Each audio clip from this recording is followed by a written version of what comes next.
Beethoven sería un metalero, No lo dudo. pero así de taches. ¿Sí? Porque no, pues ese era el mechudo también de la época, pero no mechudito así, sino mechudo Sí. con toda. Hoy estamos grabando con Tatiana Rafaela Falla en Disruptive. Esto es Gracias por tu honestidad. Tatiana Rafaela Ujú. Falla Molina. Pero falla solo el apellido. Ah, Óyeme, cuando yo estuve conversando contigo para cuadrar este podcast, yo te pregunté que si Rafaela era tu apellido o si tu nombre, y dijiste que tu mamá te había puesto un nombre que no había podido ser más pertinente, el nombre artístico, Rafaela. ujú. Y me puse a pensar en tu apellido, que también es un apellido muy artístico. Con el tío abuelo españolete.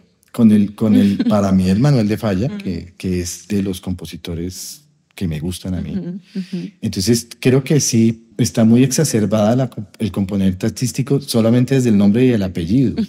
¿Eres así de artista? Sí, creo que con el tiempo me ha costado, creo que como ese síndrome del impostor, me ha costado entenderme como artista un poco, pero siento que ha sido algo que me tocó. Fui elegida. Yo empecé con la música a los 6 años en un colegio musical. Decidí ser música cuando salí a la universidad, pero nunca fue como que quiero estudiar esto, sino que era algo que ya había aprendido. Yo empecé a tocar violín como quien aprendió las vocales.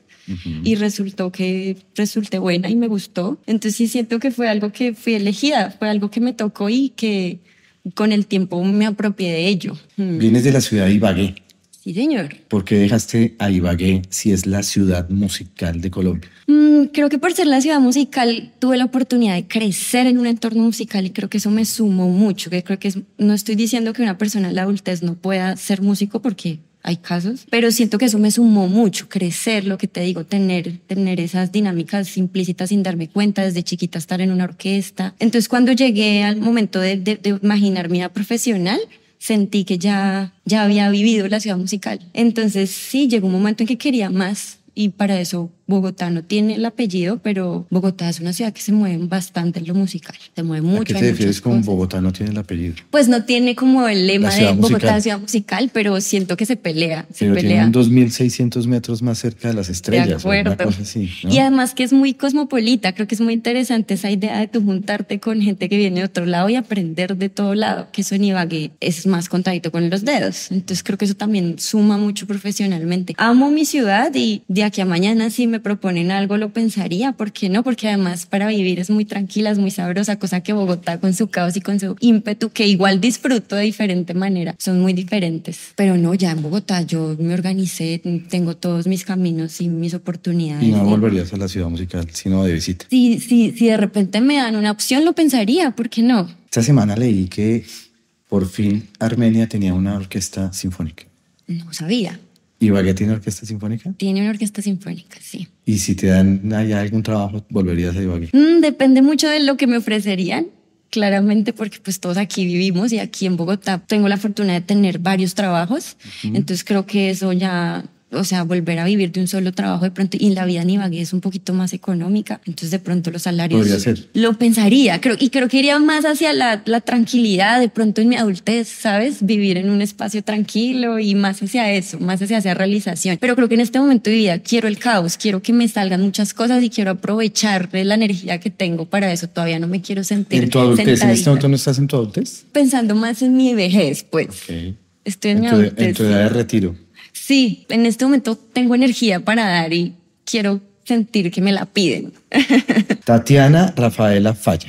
¿Cuál de los tres te gusta más que te digan? Tatiana, Rafaela o ahí va la Falla. Me encanta Tatiana y el Rafael, ambos nombres me gustan. De hecho, el Rafaela en mi adolescencia no me gustaba y en mi adultez lo reivindiqué y fue como, Dios, pues este es un nombre bacano, impresionante. Lo disfruto mucho. Entonces siento que ambos nombres, y aparte me gusta que la gente pueda elegir, que pueda decir, quiero llamarte Tatiana o Rafaela, también eso me parece bonito. Rafaela es un lindo nombre. Gracias. Es un lindo nombre. Gracias. Normalmente tengo dos preguntas que le hago a mi invitada, en este caso tú. La primera pregunta es la pregunta que le hicimos a la invitada anterior, que puede que te coja por sorpresa, no tengas ni idea qué decir, pero te la voy a formular y después te voy a hacer la pregunta que vamos a resolver acá. De acuerdo. en el episodio por la razón por la cual tú eres la invitada. Okay. Entonces, en la anterior podcast entrevistamos a Valentina Martínez, que es una persona especialista en el mercadeo de artistas en la industria musical. Okay. Y la pregunta que resolvimos con ella era ¿cómo impacta la música en la macro y microeconomía mundial? Entonces te transfiero esa pregunta. ¿Cómo impacta la música en la macro y en la microeconomía? Claro, es que la música es algo que mueve el mundo y por lo tanto mueve la economía. Es un gusto que no es adquirido, sino que desde que naces es algo que forma parte de tu vida, ¿verdad? Con Valentina conversábamos acerca del impacto que tiene la música en la economía desde el punto de vista de industria, pero yo lo trataba de enfocar desde el punto de vista del quehacer musical, desde la humanidad que representa la música, como desde ese plano de hacer música no por dinero, sino porque la música te provee una serie de cosas que te ayudan a mejorar el mundo. Sigo pensando un poquito en la idea que te digo, que quizás siempre en lo económico como que somos muy cuadriculados, ¿no? Que me gasto, que no me gasto, me queda esto, me queda aquello. Pero es que la música es algo que te da vida, ¿no? Entonces que de pronto es más sencillo hacer una inversión, un gasto en la música porque no lo sientes como un gasto como tal, sino es algo que aún inviertes en ello, pero te suma, te llena. Me acuerdo de Benjamin Sander, que el hombre dice que la música tiene esa habilidad de no necesitar un proceso cognitivo al respecto, sino que te llega de una al corazón. Entonces pienso quizás en ese matiz, en esa línea doble que te puede dar, entonces que no te sientes pues cuadriculado, es que es esto que me va a sumar. Aparte porque no es algo tangible si lo piensas. Obviamente es demasiado valioso, pero no es tangible. Entonces, para muchos economistas era una pérdida de tiempo. Sí, y esa es la discusión que teníamos con Valentina desde el punto de vista de la economía. Pues el músico es una persona que entretiene y que va a producir billete para alguien. Me pareció interesante conversar contigo porque manejas con muy buen nivel técnico y musicalidad un instrumento que aparentemente no es tan apetecido por el público, que es la viola, ¿sí? Cuando el público conoce al violín, al violonchelo, hay quienes dicen el violín y el violín grande. De acuerdo. Que es el violonchelo, ni siquiera es la viola, ¿sí? Pero la viola juega un papel importantísimo en la historia de la música occidental. Desde que existe el instrumento, tiene un rol, ¿no? Ahora hablábamos de que en un America's Got Talent había un señor con una guitarra tocando la Quinta Sinfonía de Beethoven, pero era solista, ¿no? Entonces él tiene un nivel de protagonismo porque toca ahí solista con una destreza extrema en la Quinta Sinfonía en una versión para guitarra. Pero la viola casi siempre pasa de agache, ¿no? Entonces hay un crítico musical y compositor británico que se llama John Powell, que él tiene un ensayo donde dice que la viola es de los instrumentos que muy pocos intérpretes tienen y que además los intérpretes que tocan viola lo hacen mal. ¿Qué opinas de esa frase? Estoy totalmente de acuerdo con eso que dices, que la viola es el hermano bobo, el desapercibido de la familia. Todo el mundo sabe cuál es el violín, pero no muchos saben cuál es la viola. Además, con el tiempo he entendido que la viola es un instrumento imperfecto. Lo que es la viola, el violín y el violonchelo son instrumentos que ya tienen hoy en día medidas estándares. La viola, para resonar como debería, tendría que necesitar unas cuerdas del doble del tamaño, lo cual lo haría prácticamente imposible de tocar.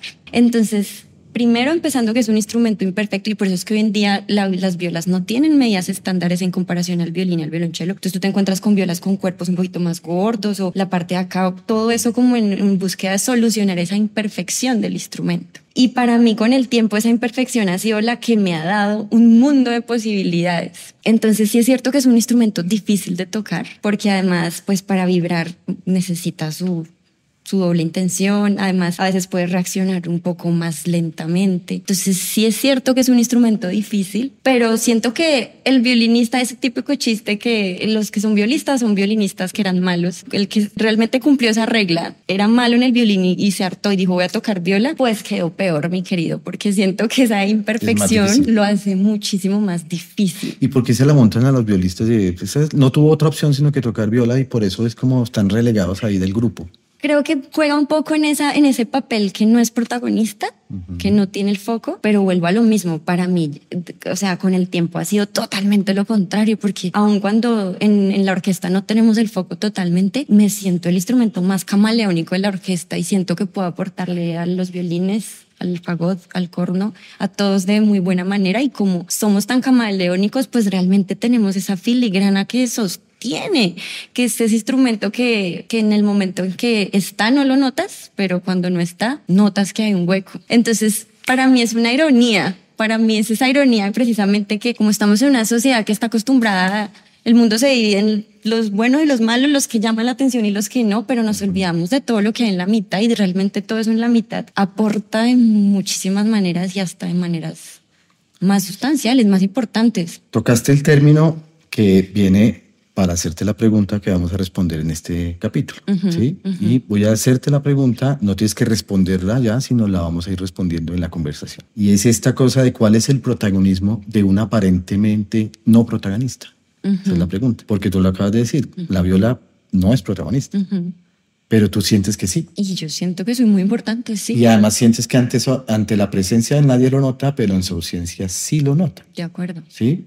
Entonces, ¿cuál es el rol, técnicamente hablando, de la viola si la gente lo percibe como no protagonista y los violistas dicen somos protagonistas? Me haces pensar en el rol de mediador.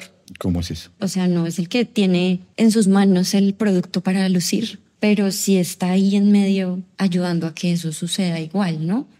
Para que alguien brille y para que alguien muestre su producto final, hay mucha cosa por debajo que hace que eso llegue a ese resultado final. Entonces siento que ese papel de mediador es muy importante, que diga, mira, es cierto que estás trabajando en esto, pero de aquí atrás viene sonando esto y lo están tocando así. Entonces, por más de que tú tengas esta idea muy clara, suma más que puedas hacerlo en base a esto que te estoy contando, que es como camaleónico, de verdad, como que tiene la habilidad de escuchar de todo un poquito, no protagoniza nada en nada. Bueno, obviamente hay sinfonías donde tenemos solitos, tampoco es todo el tiempo, pero pues en general, históricamente, ese papel se nos da por eso, ¿no? Pero es que el mediador es muy importante, que el que está brillando le diga por detrás, oye, antes de hablar, antes dijeron esto. Entonces, sí, pues imagínate un lugar donde todos hablen como se les dé la gana, pues son como muchas ideas y ya. En cambio, si logramos que todo sea una suma de cosas, pues el resultado es 3 veces mayor, mejor. La viola, yo la conozco ni siquiera porque estuvo en la orquesta, sino la primera vez que escuché el nombre viola fue en el cuarteto de cuerdas, ¿no? Y los cuartetos de cuerdas tradicionalmente son 2 violines, una viola y un violonchelo. Así ¿cierto? es. ¿Cómo definirías tú un cuarteto de cuerda? Técnicamente, ¿qué es un cuarteto de cuerda? Es un equipo que trabaja para un resultado y es un equipo donde todos tienen su rol muy claro, pero todos son iguales. Es a la par, como que ninguno brilla más que el otro. Por más de que el rol de uno sea melodía y el del otro sea el bajo y el del otro sea algo en la mitad, pero todos están de manera horizontal, transversal, trabajando. O sea, ¿todos tienen el mismo nivel de protagonismo? Yo considero que para una persona como con un análisis un poquito más profundo, sí. Claramente muchos dirán, ay, el violín. Y habrá muchos que se quedarán con esos 2 centímetros de análisis. Pero sí, todos tienen su papel. Es que en el momento en que un cuarteto nota una viola se siente. En el momento en que nota un cello es un trío, no es un cuarteto. Y si son 2 violines, pues es un dúo. Cambia la cosa. ¿Es muy diferente la sonoridad entre una viola y un violonchelo? Totalmente. ¿Quién suena más grueso? ¿El violonchelo? El violonchelo tiene un sonido mucho más profundo, aun cuando las cuerdas son las mismas, la, re, sol, do, y la viola está igual una octava arriba, entonces no es tan grave como el violonchelo. El violonchelo, por lo que te decía, como tiene una caja sonora mucho más grande y unas cuerdas mucho más grandes, pues resuena y vibra solo, y tú le das y tiene un sonido supremamente profundo. Y ahí es donde pienso en la imperfección del instrumento. Suena muy distinto y me hace pensar la imperfección, me hace pensar en lo parecido al ser humano. Por eso amo tanto mi instrumento. Hay gente que dice que la viola es el instrumento más parecido a la voz humana. Entonces, el registro grave, que en un violonchelo es profundo, en la viola no es solo profundo, sino es como gruñón, como con un oxidito, por llamarlo de alguna manera. Y entonces cualquiera dirá, bueno, pues también puede tocar el registro agudo como el violín. No suena igual que el violín. Creo que en el registro agudo también tiende de pronto a ser un poquito más sordo, pero vuelvo a la imperfección y a lo parecido al ser humano, porque en la imperfección tienes todo, o sea, se te abren las posibilidades. Entonces, digamos, cualquiera diría, no, ese instrumento en los agudos que tiende a ser sordo, qué pereza. Pero cuando tú quieres expresar un lamento o una emoción, pues ayuda un montón. Es muy diferente, es muy diferente. Violín 1, violín 2, viola y violonchelo. ¿La viola y violonchelo apoyan violín 1 y violín 2 en una composición de cuarteto? Siendo muy generales, sí, porque hay compositores que se salen de la digamos, regla. En lo general. Pero sí, digamos que el cello tiene el bajo, el violín 1 tiene las melodías y el registro agudo, y la viola tiende a irse al violín 2 o al cello. Entonces a veces ayudamos al bajo con el violonchelo. Es más, cuando de repente algún compositor le da al violonchelo la melodía, pues la viola ocupa ese papel de bajo cuando no está el violonchelo. Pero si el violonchelo ya está haciendo su papel de bajo, pues se suma a la armonía que da el violín 2. ¿Pero tocan melodías al unísono o están cada una con su melodía haciendo armonía? Haciendo armonía. En los cuartetos también hay, aparte de que al violista se la montan, le hacen bullying porque es violista, resulta que al del violín 2 pareciera que también es un cargo medio frustrante porque nunca tiene el protagonismo del violín 1. ¿Eso es cierto? Sí, pero vuelvo a lo mismo, es en esa sociedad que divide el mundo en dos. Ajá. Pensemos en un vals vienés, Danubio Azul, por ejemplo. El violín 2 y la viola están pam, pam, pam, pam, pam, pam, pam, pam. Qué aburrido, ¿no? Pero quítale tú eso mientras bailas. Pam, pam, pam, pam. Pues como que no está el rellenito. Entonces, claramente, de pronto ese vals vienés podría sonar con el bajo, con el violín 2 y con el violín 1. El violín 1 la melodía, el cello con el bajo, el violín 2 con este acompañamiento que te digo, pero entra la viola y le mete más armonía a ese pam, pam, pam, pam. Y el pam, pam no pues tú puedes tocar pam, pam, pero tú el pam, pam lo vas pensando con el bajo y la armonía, aquí estoy sonando una disonancia. Entonces, como que en esa sencillez, tú le aportas y nutres muchísimo, muchísimo, muchísimo. Entonces, a veces el violín 2 también juega un poco como que está subordinado y es como que, pero quítale tú eso. No está subordinado, obviamente. Para nada. Pero está. Para la persona que lo toca dice, me tocó el violín 2. Esperemos que, o sea, ya hay muchos violines 2 que reivindican su papel y creo que eso cada vez es menos. Creo que eso cada vez es menos. Cada vez vamos entendiendo más el papel y también creo que va en esa persecución como a esa idea que te da la academia como del perfeccionismo, de que si no soy el concertino. Sabes, en la orquesta pasa mucho, tú sabes que pues hay atriles y uno audiciona y según el puntaje pues tú ganas jefe, asistente o tuti de ahí para atrás. Y habrá mucha gente que dirá, no, el del último atril es el malo. Pero tú siéntate en el último atril a tocar y te encuentras con un montón de dificultades porque estás 5 metros detrás del concertino y seguirlo y oírlo es mucho más difícil. Entonces realmente yo me doy cuenta que tocar en un atril atrás es mucho más difícil que hacerlo adelante. Adelante tienes el director ahí mismito, tienes al violín 2 a todos ahí pegados. Entonces te das cuenta tú que en la vida no es eso. La vida no es me gané el puesto, lo perdí, quedé en el último atril. No, en el último atril además tú tienes la sonoridad de los vientos, como que pueden, o sea, todos somos muy importantes y es muy bacano cuando en una orquesta o en un grupo de cámara todos tocan desde ese papel, soy importante y no como estoy calentando aquí silla porque todo lo está haciendo el de adelante. Ok, acabas de hablar entonces del concepto de música de cámara, que es ese ensamble pequeño. Claramente en su nombre lo indica, tocan en una cámara. Siempre se debe concebir al cuarteto o a un ensamble de música de cámara como un ensamble que tocan todos juntos, o podrían 4 solistas dedicados a ser solistas en sus violines, en sus violas y sus violonchelos, hacer cuarteto solamente con leer la partitura. 4 solistas que están acostumbrados a ser solistas, que no trabajan casi siempre en conjunto. ¿Pueden reunirse los 4 y tocar un cuarteto de cuerda y sonar como si fuera un ensamble? Necesitarían un trabajito mínimo de una semanita por lo menos, porque sí es cierto que hay personas que como solistas son maravillosas, pero al momento de cumplir ese papel de mediador, de camaleón, de filigrana, les cuesta. ¿Y por qué les cuesta? Porque cuando tú estás en un papel así, tú no puedes tocar imponiendo tu idea. Y eso es muy sencillo, ¿no? Como yo estudié, yo sé tocar así y así toco. Si tú llegas y tocas así y te vale huevo lo que están tocando los demás, pues te estás tirando el cuarteto. Lo primero que te debes saber hacer y tener la capacidad de hacer es quitarme como ese ego de encima, y eso es que yo no vengo acá a tocar como yo quiera, sino que yo tengo que escuchar cómo está tocando el violín primero. Y si está tocando aquí fuerte, aquí piano o esta articulación así, pues tengo que ser capaz de sumarme. Así piense distinto. De repente en el ensayo, pues por suerte se dan esos consensos y se dan esos debates. Pero sí hay gente que es incapaz o sea, impone su idea por encima de las demás, y eso en un cuarteto es catastrófico. No se puede. No se puede. ¿Tú conoces al cuarteto Guarnieri y conoces los nombres de los violinistas? ¿O los recuerdas? Yo no recuerdo el nombre, pero es que la pregunta viene porque a uno de los violinistas les preguntaron al tema de qué es un cuarteto.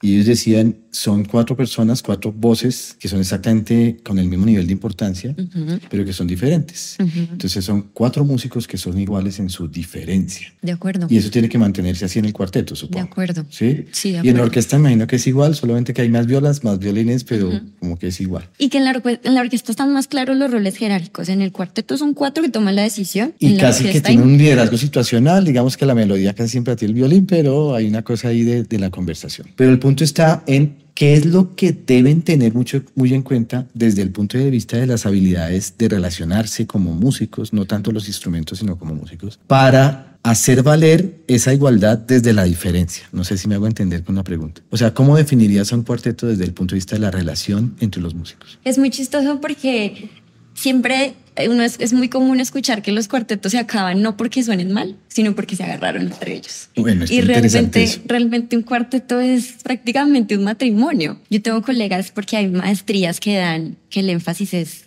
música de cámara y pues es diferentísimo a tú hacer una maestría como solista. Y tengo colegas que se animan a estudiar maestría a Estados Unidos, te terminan la maestría y uno dice, no, pues estos se van de gira por el mundo porque estudiaron como cuarteto y se conocieron entre ellos, pero se gradúan y cada quien parte cobija. Porque siento que sí es un reto entender con quién está sentado, entender que de repente esta persona es muy buena en esto, no solo estoy hablando tanto musicalmente como individuo. Esta persona le sobra esto, le voy a ayudar un poquito con esto y no como ir a rayar con lo que todos nos sobra. Y es un reto realmente relacionarse con esas personas. Creo que además como seres humanos no estamos acostumbrados al disenso. ¿Sabes? Como esa idea de yo pienso esto, nunca vamos a llegar a la misma idea, pero ya encontrarnos en nuestras diferencias ya es algo. Y eso es algo que no es fácil de llevarse en la práctica. ¿En el tema de tocar en cuarteto? En el tema y en general. Y en el tema de tocar en cuarteto. Entonces muchas veces de verdad hay momentos, y es que realmente hay muchas cosas que pueden parecer que son ajenas a lo musical, al resultado que buscamos, que es dar un concierto maravilloso, pero permean de gran manera el producto final. Entonces, de repente hay cosas que no tienen nada que ver con cómo estoy sonando, si estoy sonando desafinado, pero es simplemente que estoy harta de que este hombre siempre llegue con esta actitud y estoy harta que yo aquí la estoy dando toda y él llega acá a solucionar. Sí, es un virtuoso, es un teso y lo soluciona, pero yo estoy metiéndole... Es una actitud muy solista. Puede ser, o individualista. Puede ser. Okay. Entonces, por eso te digo que son cosas que pueden parecer ajenas al producto final, pero permean demasiado el producto final y el resultado final. La gente que va a un cuarteto va a escuchar el resultado final, pero no tiene ni idea qué es lo que pasa detrás de los ensayos y ese tipo de cosas. Tú describías ahora cuando hablábamos de los 4 solistas, que no se trata de ir a imponer, porque yo toco así y punto, y describías una situación que se vive mucho en el corporativo, de gente que llega a imponer y punto. ¿Sí? Y en este episodio de la musiconomía, esta parte de la historia de la música donde aparece la musiconomía, lo que busca es que el corporativo entienda cuáles son los intrínculos que hay detrás de hacer música precisamente para manejar las relaciones. ¿Qué debería aprender alguien de un corporativo desde el punto de vista de los cuartetos de cuerda? Porque un corporativo desde hoy debería estar yendo a conciertos de cuartetos de cuerda y está en especial ver la labor de la viola. ¿Por qué debería hacerlo?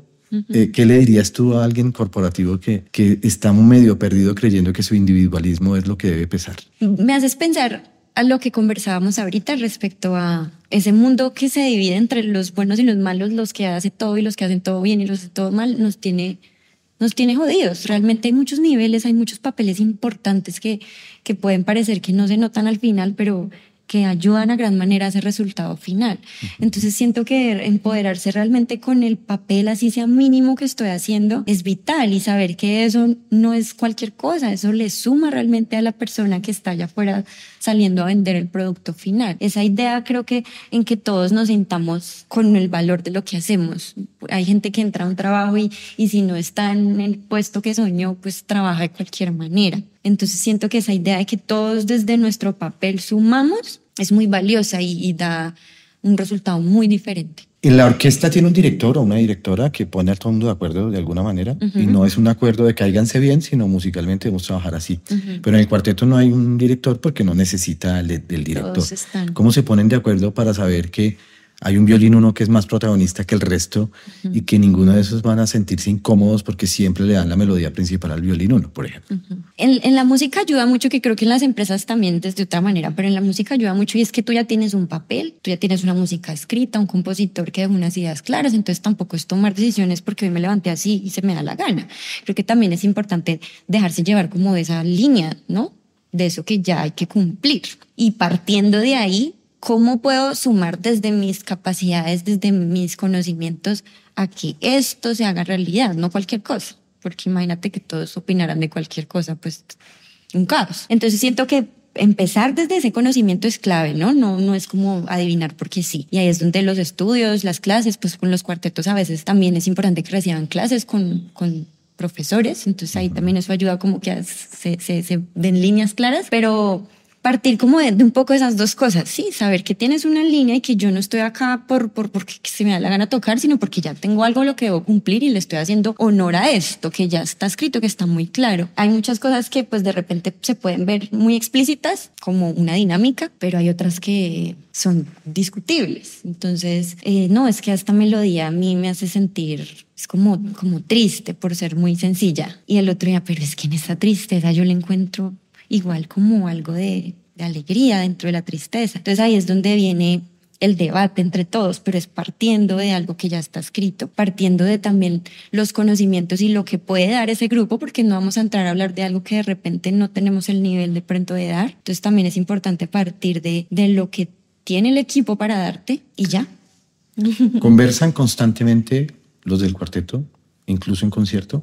Puede ser que sí, puede ser que no. Lo que te digo, hay muchos momentos donde los músicos son muy profesionales y en pro de la música sale todo adelante. Y hay cuartetos que tú los ves tocando y no te imaginas la cantidad, o sea, podrían sentarse a escribir una novela mexicana en las situaciones que se dan en ¿Y es camerinos. porque son muy individualistas o porque Lo que pasa es que es muy interesante, al fin de cuentas, darte cuenta que tú estás aquí en pro es de un resultado, de la música. Entonces, cuando tú logras ser suficientemente profesional y darte cuenta que hay espacios para esto y espacios para aquello, pues en camerino no me hablo contigo porque me caes mal.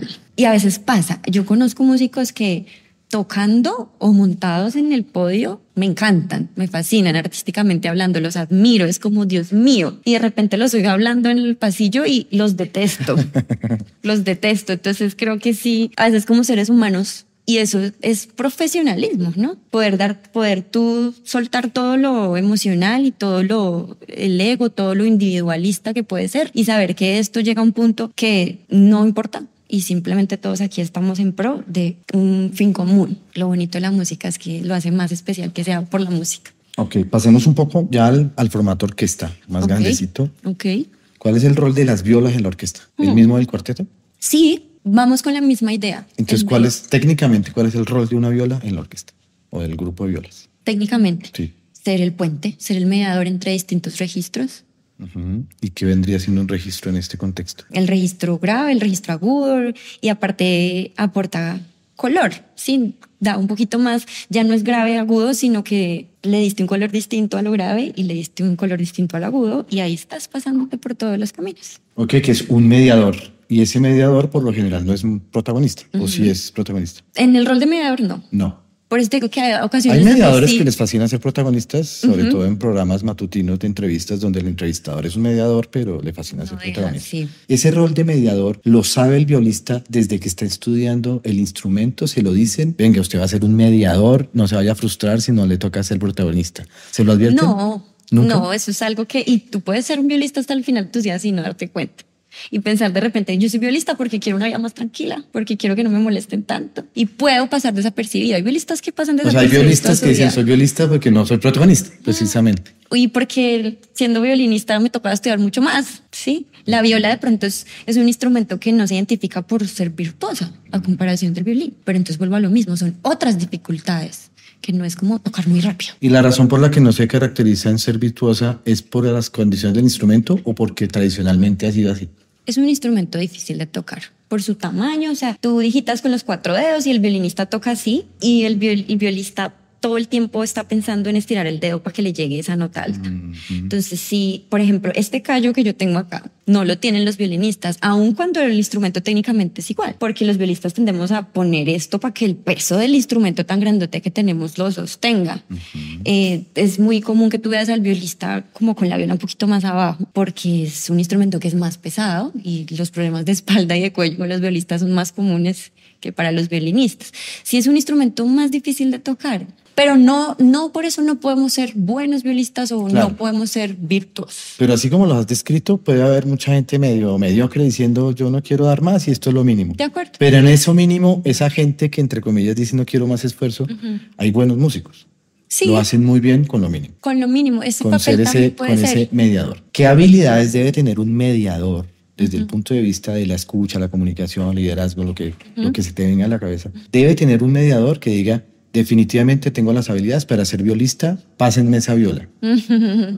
Considero que es esa capacidad de no imponerte, aun cuando sabes que no puedes tocar escondido. Es esa línea delgada. No te puedes imponer porque tú no puedes llegar a gritar pam, pam, volviendo al Brass Viernes, ¿no? ¿Te imaginas uno buscando el protagonismo de pam, pam, pam, pam? Pues no. Entonces debes saber escuchar, debes saber que, pero entonces no es desde la comodidad. Debes saber que tu papel realmente no es imponer, sino es escuchar y es ayudarle a los demás, pero asimismo aportarles, no calentar silla. Es una línea delgada. O sea que es una actitud de escucha activa todo el tiempo. Yo creo que eso es lo principal. ¿Quién es más mano derecha en la orquesta para ese tema del soporte? ¿Las maderas allá puro al frente del director o las violas? De soporte armónico, de llevar ese mediador. Yo meto las manos al fuego por mi instrumento. Si Las tendrías violas son- aquí un vientista, estaríamos dándonos duro la batalla. Sí, porque pues tuve una invitada, Luisa Acero. Acero, en donde le preguntaba lo mismo, que cuál era su rol. Y ella decía que ella tenía que ser un colchón armónico para el De resto de acuerdo. sus... Y yo, en el caso de esa pregunta, era que yo veía a Ricardo Jaramillo, director de la Nueva Filarmonía, estar mucho más pendiente del oboe que del resto. Y tenía sentido para mí porque además Beethoven le da mucho protagonismo al oboe y yo lo estaba viendo dirigir las sinfonías de Beethoven. Pero ahora que te escucho, digo, pareciera que la viola debería ser más mano derecha. Por eso te hago la pregunta. Y es que si tú te pones a pensar, si el director tiene que estar pendiente del oboe, pues no es mediador. El mediador es el que pasa desapercibido. Ok. Pues pienso en eso. Y también pienso que en el formato de la orquesta siempre los vientos tienen un papel, por más de que aportan a la armonía y a los colchones sonoros, que no siempre estén tocando melodías, son dos solistas.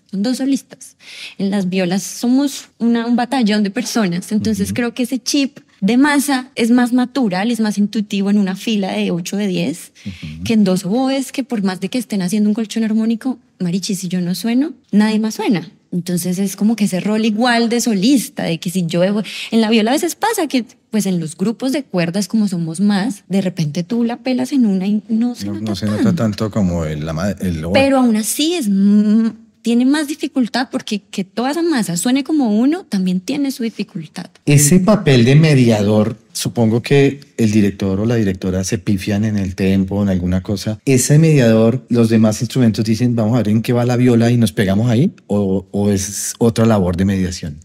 No, es otra labor, porque a no ser de que las violas fuimos los primeros en tocar el motivo, que pasa en sinfonías, pero pues pasa mucho después en la historia de la música universal. Pero no, el violinista no se pega a la viola, para nada, es al revés un poco. O sea que esa labor de mediación sirve más como ese colchón armónico del que Por eso hablaba. te digo que es desde ese papel que yo no vine acá a imponer. ¿Ese papel de no imponer implica estar en sumisión? No. Tampoco no, porque entonces ahí entras en el rol de calentar silla, de que perfectamente puedes pasar desapercibido y no pasó nada.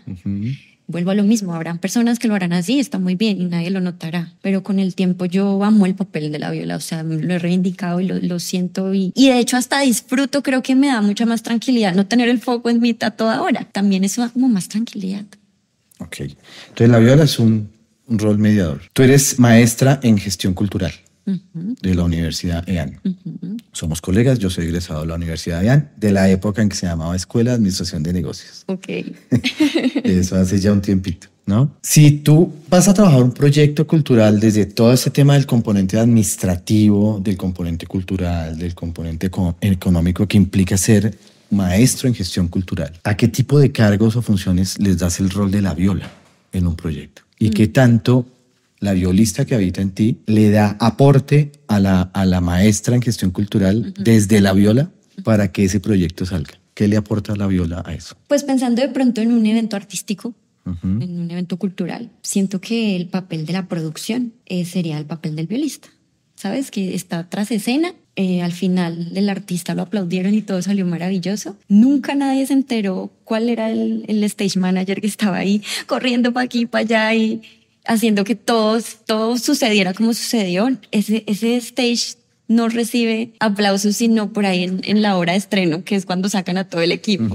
Pero pues se siente totalmente complacido y orgulloso de saber que el resultado y todo se dio, aun cuando los aplausos no fueron para mí, aun cuando nadie conoce mi cara ni mi nombre. Pienso un poco en ese papel como la producción tras escena, que es que imagínate tú una obra musical, un teatro musical sin el stage manager, claro. Se va todo a botes. Él es el que está aquí. Luces, aquí viene, tan. Y ese stage manager es la viola. En esta inmediatez lo pienso. Podría ser la viola. Tú trabajas con la Orquesta Filarmónica de Bogotá y ejerces un rol que va más allá de ser música de la Orquesta Filarmónica Femenina.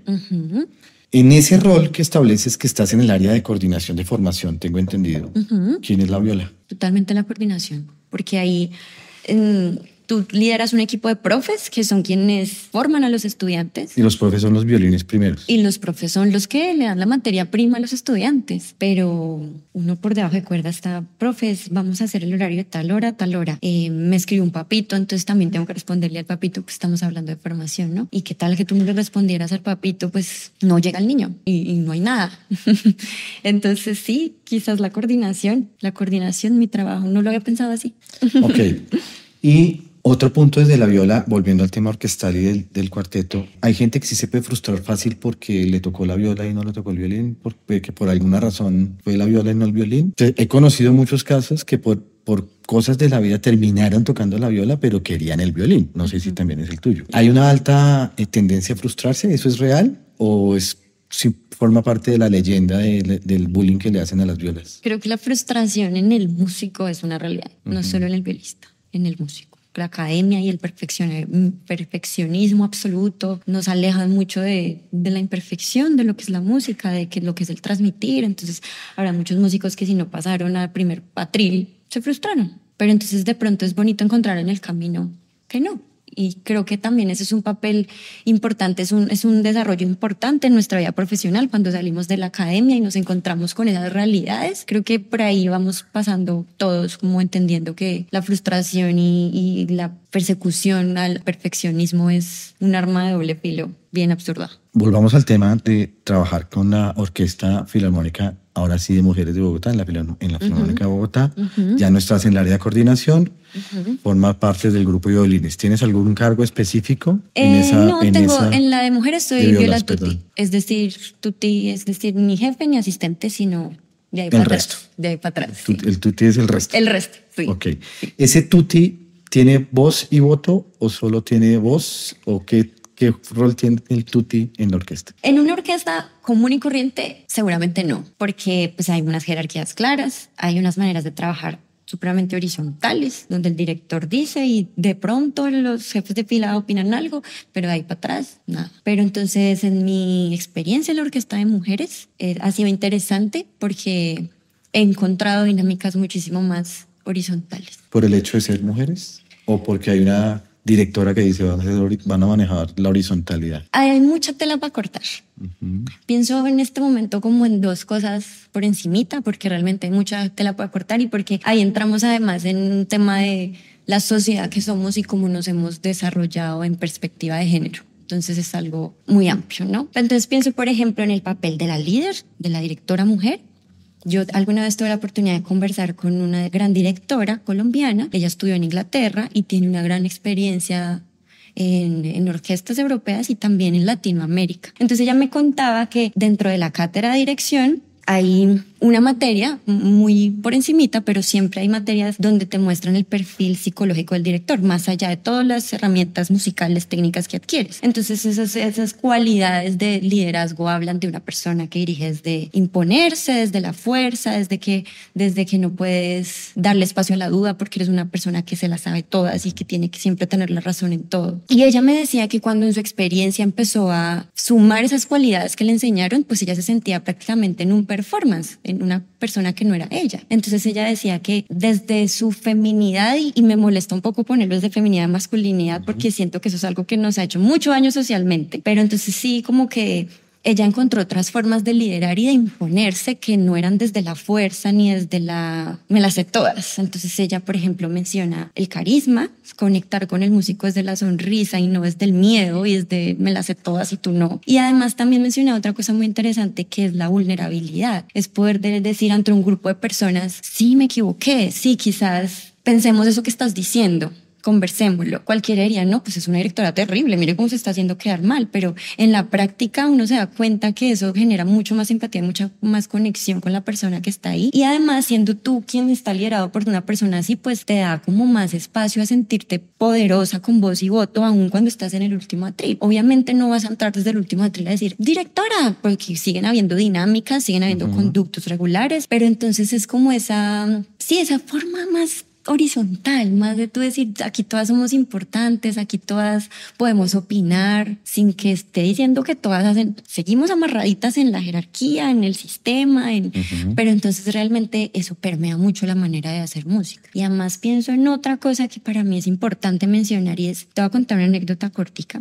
Cuando tenía 15, 16 años en la ciudad en la que estaba, había una orquesta de profesores, la orquesta profesional de la ciudad, y decidieron invitar a estudiantes de los cursos mayores a participar de la orquesta profesional. Tuve la fortuna de ser invitada y además recuerdo, para mí fue un antes y un después porque fue la primera vez que estuve en una orquesta profesional y además porque ese director, de más que era buen músico, pero lo recuerdo especialmente porque era un director aterrador. Los ensayos eran a las 5 de la tarde 3 veces por semana y desde el mediodía yo empezaba con un dolor de estómago y una ansiedad que no te puedo explicar. Además tenía miedo siempre de que en algún momento el director me pusiera a tocar sola delante de todos y me dijera, mijita, vete a la plaza de mercado porque allá te va mejor que acá, porque esos eran los comentarios que él usaba. Entonces era como ese miedo a ser humillada delante de todos. Y a esto además le sumo que un día el director delante de todos, yo te mencioné que estaba en mi colegio, entonces yo iba a los ensayos con mi jardinera del colegio. Con 15, 16 años el director detiene el ensayo y delante de todos me dice, mijita, que sea la última vez que te vengas en falda en ensayo. Y si lo ves estrictamente necesario por tu uniforme, te traes algo para taparte, por favor.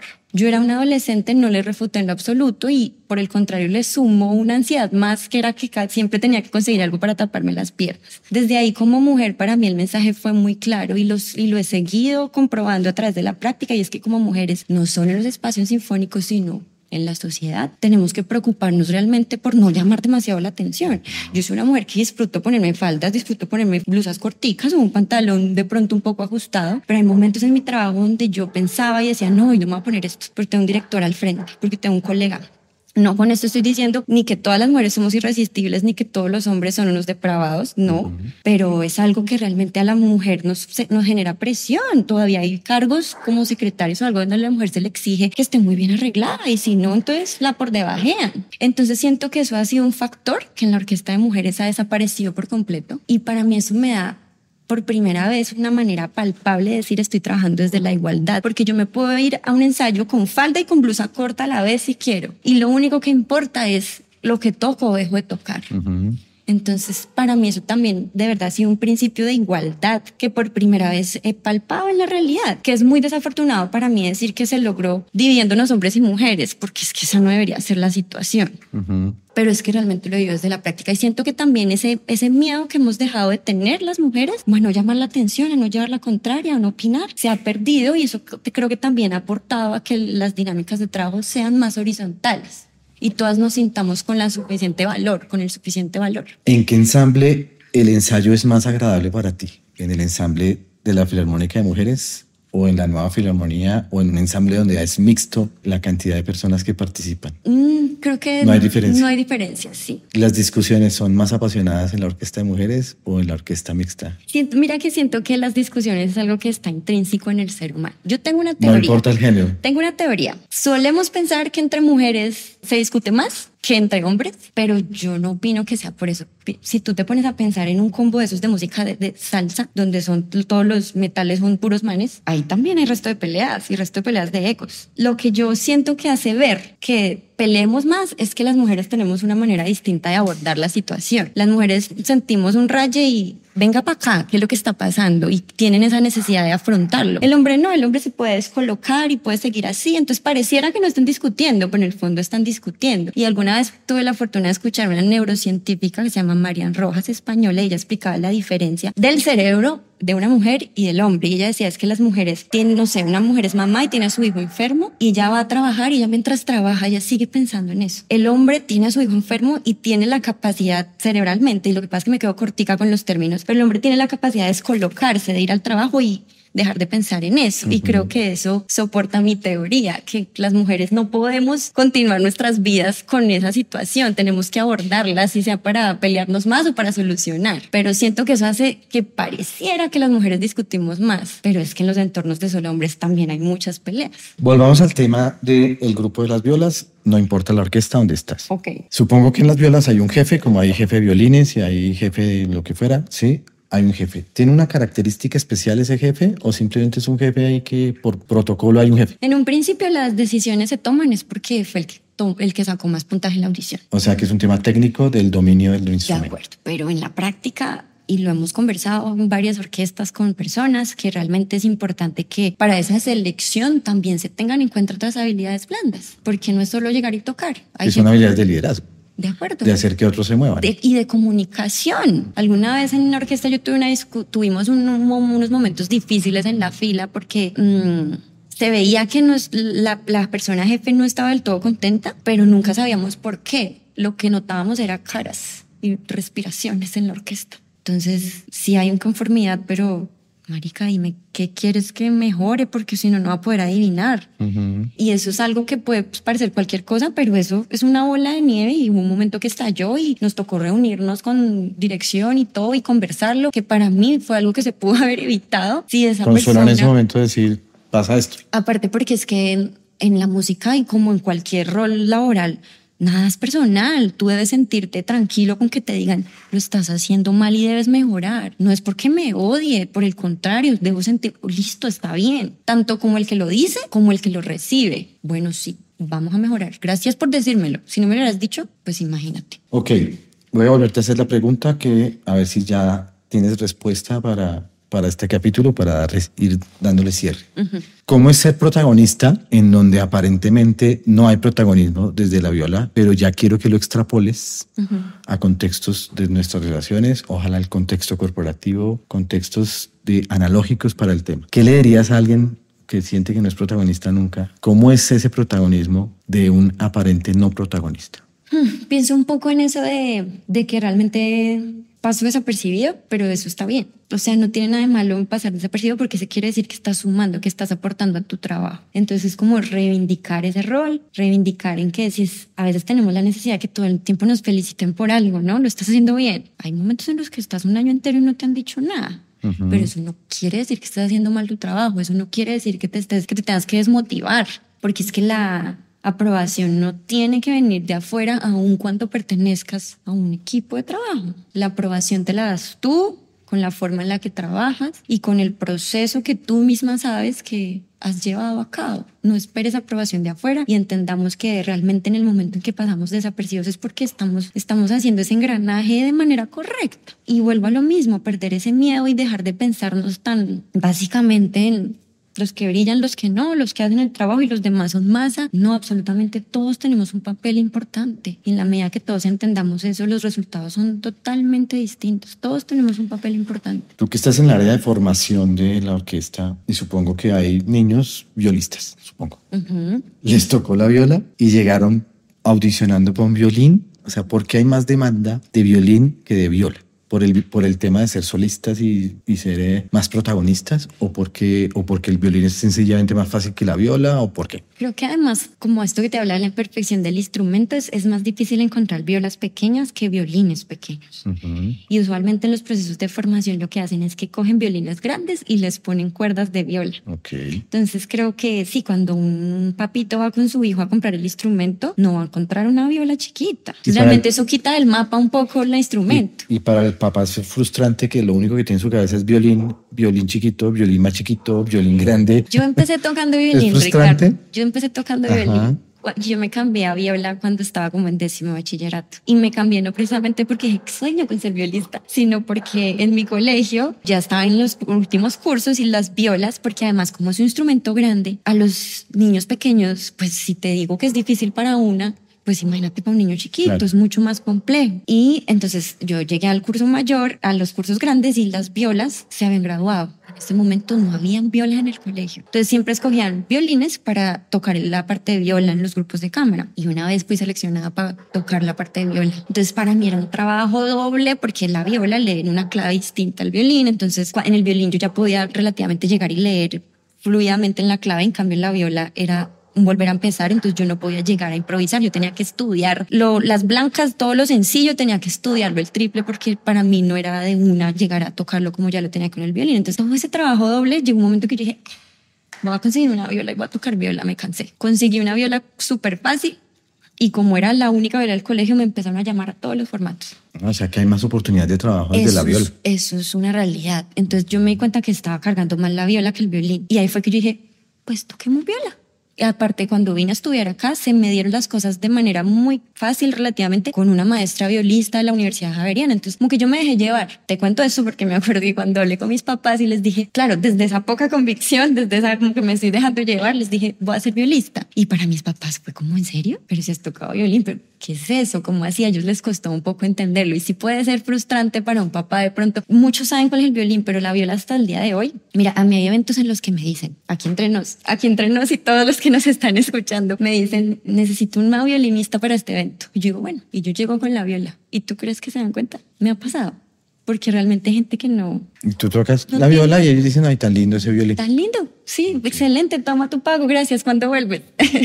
Porque claro, y la verdad es que a mí ninguna vez me han dicho, necesito una violista para este evento. Nunca, nunca. Siempre me dicen, necesito una violinista. A veces soy un poco más sincera y le digo al cliente, oye, voy a ir con la viola, pero no te preocupes, es igualito, todo va a estar bien. Y como que el cliente confía y ya después conoce el instrumento. Pero es que la viola no es conocida y realmente sí puede ser frustrante para un papá, que es ese instrumento.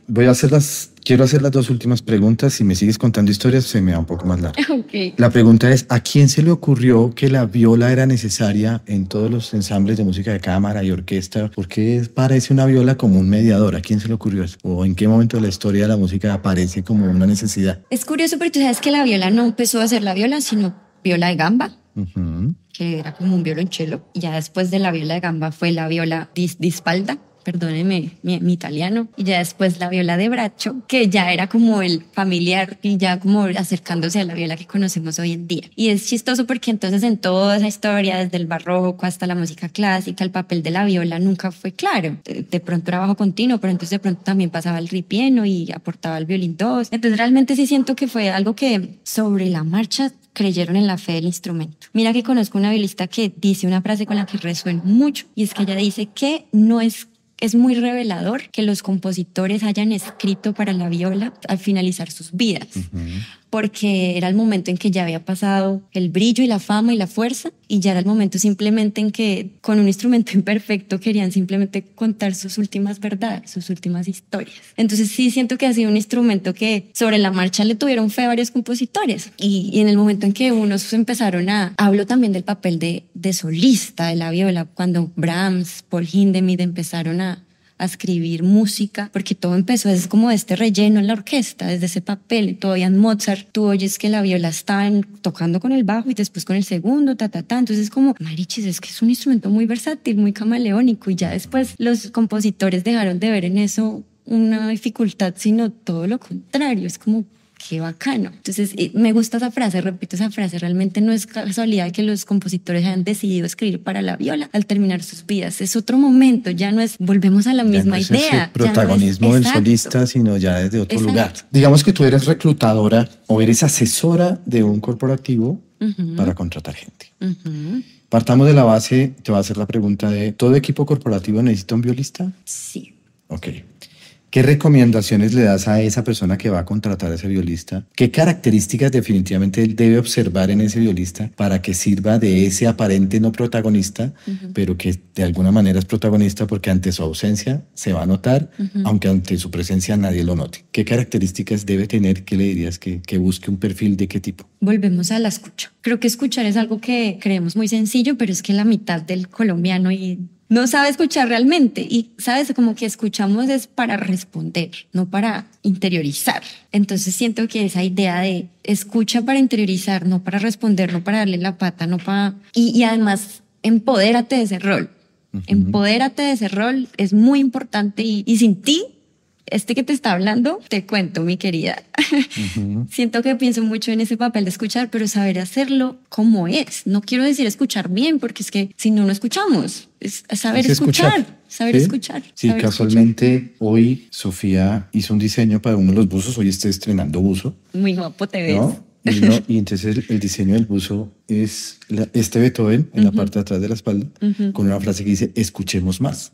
Escuchemos más. Cambiaría. Me llama mucho la atención que en la mayoría de los capítulos de la segunda temporada de Gracias por tu honestidad, por más que querramos que el invitado hable lo que quiera, que hable lo que quiera a partir de las preguntas, la conclusión es, esto se soluciona si escuchamos más. Y en cada capítulo, independiente del invitado, al final esa es la conclusión. Me parece lindo porque esa es una de las labores que uno tiene como musiconomista y es lograr que la gente escuche más. Como música y como violista, supongo que debes tener una habilidad de escucha ulterior al resto de los colombianos, como hablabas ahorita.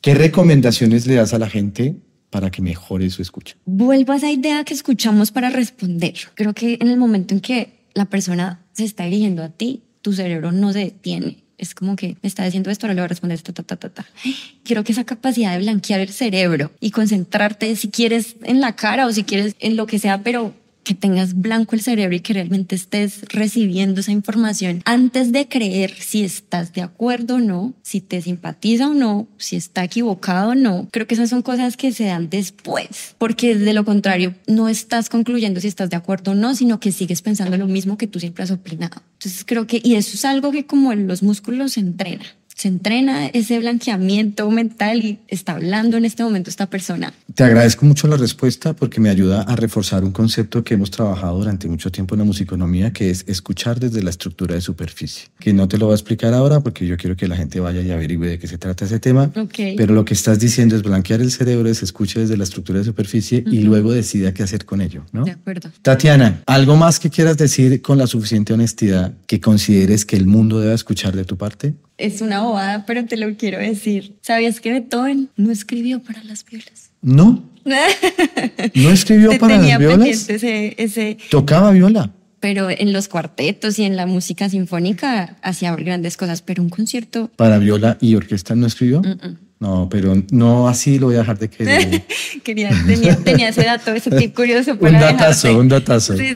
Gracias. Y no, gracias a ti, Ricardo. Muchas Realmente gracias. Te lo comentaba ahorita. Creo que haces que los músicos pensemos en nuestro valor más allá de do, re, mi, fa, sol, toque desafinado o afinado. Y te doy las gracias por eso. Gracias a ti. Si alguien quiere que su marca aparezca en este podcast, escríbanos. Nuestros pocillos de musiconomía. Hoy estoy estrenando buzo. Este es un azul que no sé cómo se llama, pero ya está disponible. Y tenemos otros colores que los voy a estar mostrando en siguientes videos.